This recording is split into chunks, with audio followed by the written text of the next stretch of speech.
In this video, I'll be unboxing and giving my unfiltered review of the Behringer U-PHORIA UMC202HD USB audio interface. Pow!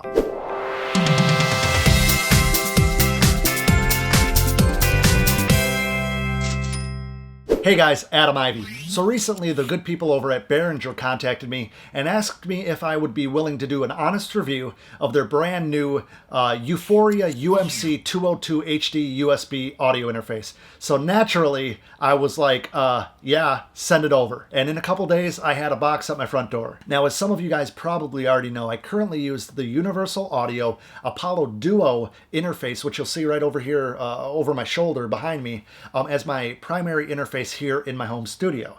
But I'm always open to affordable interface solutions when it comes to my mobile setup, and actually I have a little admin area on the other side of my house where I have just a little desk, my laptop, a little lamp, some writing materials where I can really focus on emails and other things when I kind of have to stay away from being distracted by this stuff. I also get a lot of emails from people who are just starting out, whether they want to become a music producer or a recording artist. I've even had people contact me who want to get into doing voiceover work for video games and cartoons and whatnot, and even podcasters.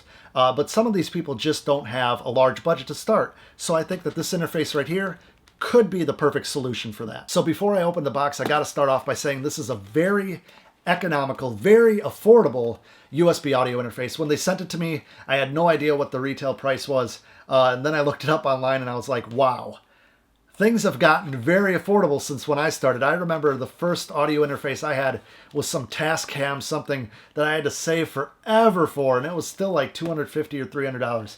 I'm not going to give a specific price on this because in 6 months, this could have a whole different price point. In a year, it could be a different price point.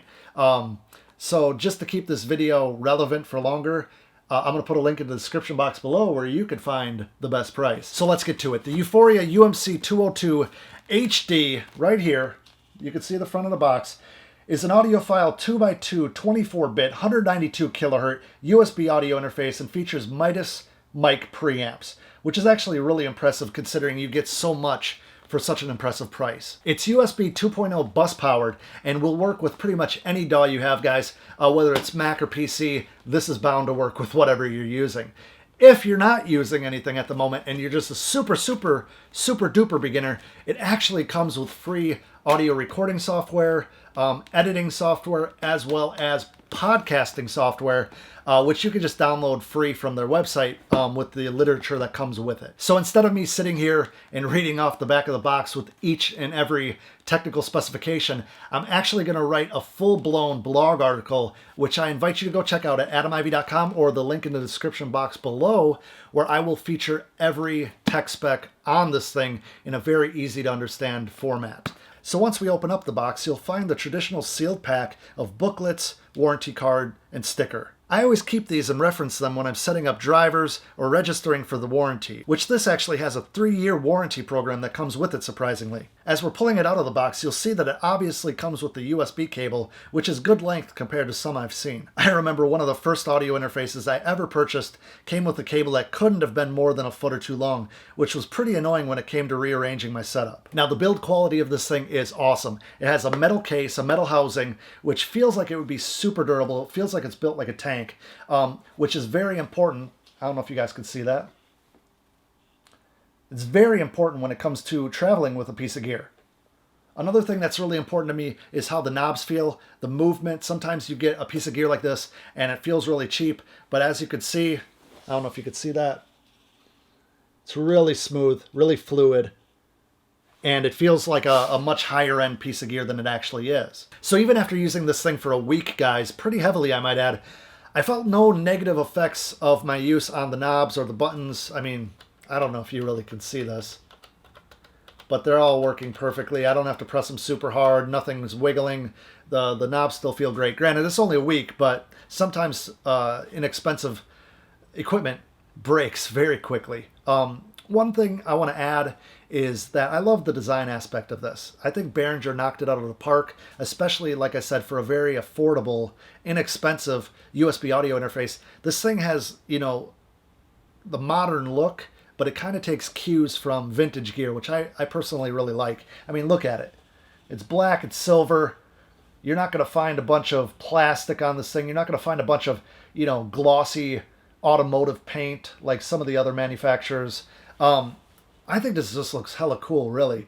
Sitting next to the MacBook Pro, it looks professional. When I plug the headphones in, which is really how I did a lot of the monitoring with this. I plugged in the Tannoy Reveal 502s to this, and they got very loud, and it was impressive. But when I'm on the road, I do all my referencing in headphones. So I had the M50s, the trusty M50s right here, all over the place. I had the M50s. I love these things. Starting to get beat up. That's when you know you use them, is when the headband starts wearing off. I'm going to buy a new pair. But anyhow, I mean, look at this. This with these. That's a badass combination, if you ask me. Super badass. Anyway, as you can see clearly, it has two XLR inputs that can also be used with a 1/4-inch input. It features 48-volt phantom power as well as direct headphone monitoring. You guys have no idea how excited I was for the direct headphone monitoring. This is inexpensive. Have I mentioned that? I've probably mentioned that 10 times already. This is a cheap piece of gear, but it doesn't sound nearly as cheap as it actually is. One thing I was super impressed with, which a lot of inexpensive audio interfaces don't have, is the headphone volume knob. Direct headphone volume knob, guys. So I can adjust that without having to adjust the main output. I'm just a nerd, guys. Give me a break. Just be easy on me in the comment section.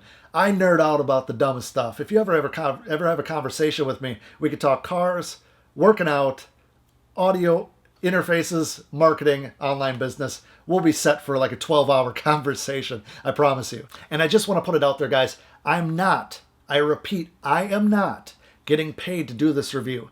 I know that I'm kind of pumped up about it, and I'm probably coming off salesy because that's just kind of my personality. I'm very passionate and try to be persuasive on things I like because I want everybody to have really cool stuff, right? So I'm not getting paid. Behringer's not paying me, but they did send me 2 of these.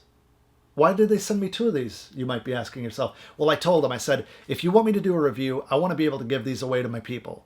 And I have a big pile that's mounting up with different gear such as Tannoy monitors. I'm giving away a different audio interface. I'm giving away acoustic panels, courtesy of my good friends over at Overtone Acoustics. I told Behringer, listen, if you're going to send me 1, you're going to send me 2. Because I want more people in my audience. I want more viewers. I want more of my fans and supporters and family to be able to enjoy these things. So I actually have 2 of these, like I mentioned earlier in the video, which I'm going to be giving away in I'm going to be giving these away in an upcoming giveaway that's coming very soon. That's what I'm trying to say. It's coming very soon. Be on the lookout for it. Make sure you subscribe to my channel if you want to be one of the first to hear about new upcoming giveaways and contests and videos. And if you just like to see my smiling face, which I doubt that's why you're subscribing. Now, I almost forgot to mention, I did have a chance to record some stuff through here. I used the Studio Project C1 microphone because that's the spare. That's the one I used in a different room to do some voiceover work. And I can't sing, but I tried. You're not hearing that. Not today. But it actually sounded pretty good. It has those Midas preamps, which I thought were going to be just kind of like a marketing advertisement ploy to get you to buy it, but it actually sounded pretty good. It sounded better than the old M Audio interface I had that was still twice as much money as this thing is right here. So my final thoughts on this thing in closing is that if you're just starting out and you're on a tight budget, or you're a producer that doesn't travel that much but would like some type of mobile setup, this would be an awesome solution for you. I highly recommend you check it out. It's very affordable, built like a tank. Seriously, I could drop it on tile floor and I wouldn't at all think that it would break. It might, but I mean, don't go dropping this on a tile floor if you can help it. But what I'm getting at is, like, this thing is strong. It's not chintzy plastic. I mean, I'm not that guy on YouTube bending iPhones. I highly recommend it. It sounds really good. A lot of us as music producers will wrap up all of our money and all of our gear budget on our home setup, right? I mean, I'm not going to say all my money, but I spent, more on my home setup than my mobile setup, obviously. and it's a huge pain in the ass to try to travel around with rack mount gear or to travel around with a tower. I mean, I run a Mac Pro tower, and the thing's probably about 50 pounds. So I have a MacBook Pro, and one of these would be perfect for a mobile setup. I highly recommend it. USB, like I said, is bus powered, so you don't actually have to have it plugged into the wall. Just runs off your laptop. Highly recommend it for anybody who wants to do podcasts, on scene. I could take this to, an event and record right off of it live through the mixing board if I wanted to. I'm not trying to sell you on this either. I'm just giving you an honest review. This thing's pretty nice. For more information on this interface or to find an incredible price on it, I'm going to write up a full blog article like I mentioned before, and you can find that in the description box below. And as always, I appreciate you watching, and I would love to hear from you. So make sure to leave a comment in the comments below. If you liked the video, if I brought any value to you today, make sure you give it a thumbs up. If you haven't yet, obviously subscribe. You can find me on Twitter, Periscope, Instagram, Snapchat, @AdamIvy. Facebook, somewhere out there. You can find me, just search Adam Ivy. And until next time, I'll see you at adamivy.com.